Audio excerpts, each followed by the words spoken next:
Hi, I'm Arun Singh. We are coming to you from a village in Thiruvallur district, which is around 44 kilometers from the capital city of Chennai of Tamil Nadu. And this house has typical elements of every rural household that you would see. There are these calendars with deities on it, the CRT TV. But what you don't expect is a big Hindi film star in houses like these. But that unexpected thing has happened, and a very warm welcome to Deepika Padukone and also Anna Chandy here. We are talking Live Love Foundation, and so glad that you're doing this. And groundwork is so important when it comes to any NGO.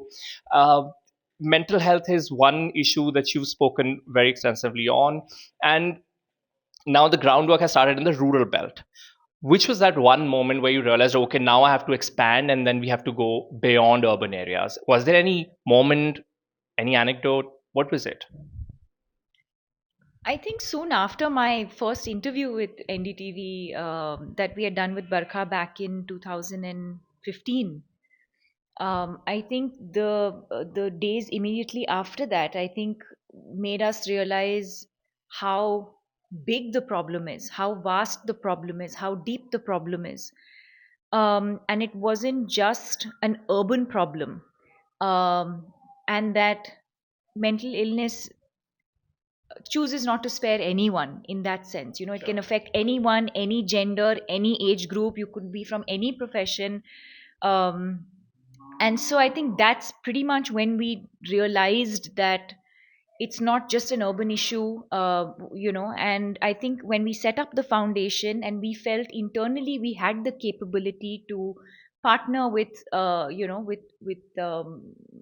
with people who could deliver our programs, is when we decided to expand into doing rural work as well. Okay. So the foundation has actually partnered with a lot of channels here which are working locally, and we spent the entire day with the team, and they are visiting the homes and also the carers or those who are suffering from any mental health issue. Anna Chandy is also here. Any one starking difference that you experienced here when you compare it with any urban area? One thing which just stands out here. I think which what really stands out is the social inclusion because of the stereotypes of people with mental illness, and not just the individual but their families, because we've been hearing about the stories how the families are also isolated. They're struggling economically because the caregivers are unable to go to work, and therefore I think the intensity of the problem is much more obvious when we come into the rural areas. And you're visiting a lot of families, Deepika, and you have been very, I mean, every event that we see your family traveling with you. Very recently, you were in Paris also working for LB.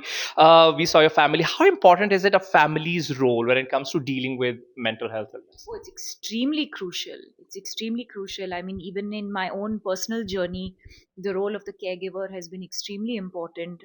That's why my mother's here with us today. That's why my sister is so passionately, has been a part of the cause for many, many years. And and also, therefore, when I hear the stories of caregivers, I understand how important, equally important, that is as well. And the emotional well-being of a caregiver is as important as the emotional well-being of the person experiencing mental illness. In my own case, for example, had my mother as a caregiver not identified my signs and symptoms, not in my moment of vulnerability, had she not had the presence of mind to tell me to or help me reach out to the professionals, I don't know what state I would be in today. Ensuring I was regular with my treatment, with my consultations with the doctors and things like that. And of course it takes a toll on the caregiver as well. And it's not and that's not something new. I think caregivers in general, whether it is mental illness or any other form of illness, it takes a toll on a caregiver.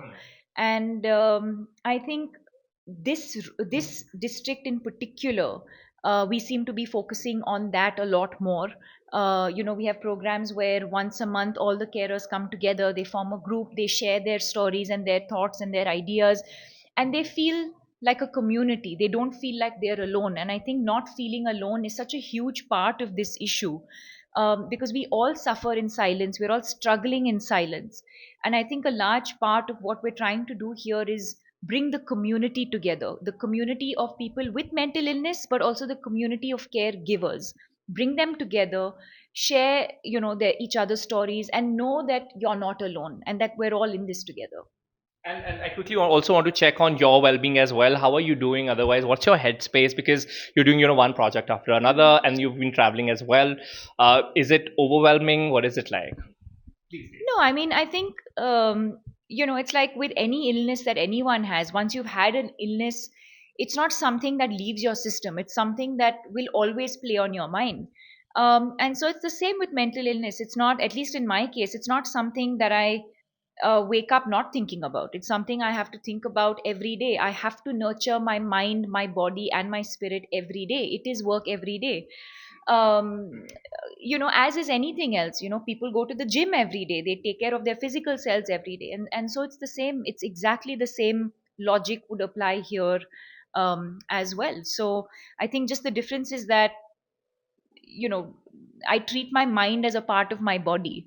um, and so for me, taking care of my mind as well as my body is equally important. And like I said earlier, it is work, and it is work every day, and I'm willing to commit to that, because once you've had a lived experience with mental illness, you do not want to go down that path again. And so I'm willing to put in that work every day to nurture my mind and my body.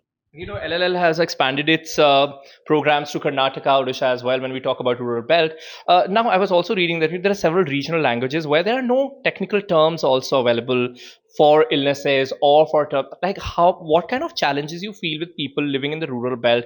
There is no terminology that they don't know how to identify it, they don't know how to explain it, because in general also, as an urban citizen as well, sometimes we don't know what we are going through. And we are someone who's reading so much, and here we're talking about a rural belt where they are not even aware of what is happening to them.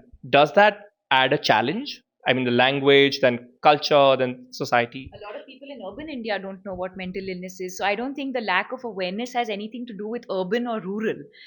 I think the only difference is that how you address the issue. I was asking, does it add to the problem? Because then there are, people are also struggling with basic amenities of their life. Does Sure. it? I think so. I think what you need to also understand is there are cultural nuances, and Sure. in India, being such a large country, there are microcultures, Hmm. and mental health, mental illness symptoms are have cultural.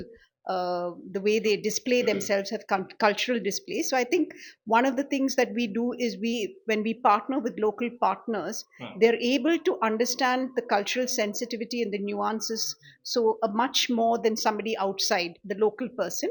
And in addition to that, when people are talking, everything doesn't have to be words, Sure. but when people are talking and articulating and expressing what's happening to them within their minds, within their bodies, we are able to That's what a relate. professional can pick up. Yeah. As we begin to wrap up, Deepika, last question to you. What do you plan to do with LLL? What's the future plan that you have? To impact as many lives as possible. There must be To one wish list or something on agenda which you want to achieve in, let's say, 5 years to come. Well, I don't think now is the time to throw statistics, but honestly, I think more from an emotional perspective, and also because we're here now almost celebrating 7 years of the foundation. I think if I really had to summarize it, and I'd said this a couple of years ago as well, that for me, if mental health and access to mental health care can become as accessible as, say, gyms are today, that for me would be a huge sign of success for the foundation. And I keep comparing it to sort of 10 years ago, there was this whole sort of sprouting of gyms, and everyone in India got onto this fitness Mania. mania, and everyone understands the importance of physical fitness today. Sure. And once you sign up for that, you have a gym around the corner that you can go to. You sign up, it's accessible, you can choose, based on um, you know uh, which area, etc., etc. So my dream is for that to happen for mental health as well, where you walk out and you're able to walk confidently without shame um, into the, say, a clinic to seek psychiatric treatment, or whether it's for a counseling session. um, that for me is would be success.